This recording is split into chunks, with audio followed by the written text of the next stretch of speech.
今日同大家整一個骨香軟腍又入味嘅排骨豆角炆麵。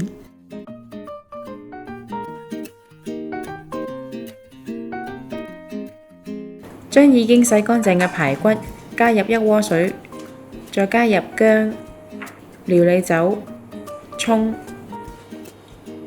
飛水，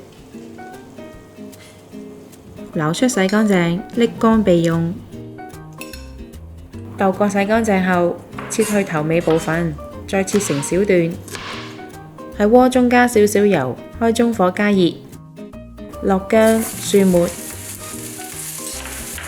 八角、桂皮同埋乾辣椒爆香，再落排骨拌炒均勻。之後加生抽、蠔油、老抽調味。然後再加入熱水，水量啱啱蓋過排骨，就可以蓋上鍋蓋，開中大火煮到氣閥門跳動，就可以轉細火，共燜煮約15分鐘。之後加入豆角，保持用細火繼續煮多8分鐘。然後喺鍋中潷起一碗湯汁，再加入麵條。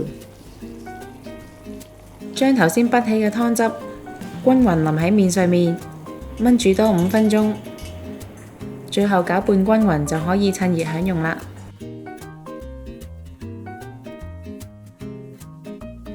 鍾意我哋條影片嘅朋友可以 Like、Subscribe、Share， 同埋記得撳着個鐘仔，可以第一時間收到我哋嘅最新資訊同埋影片。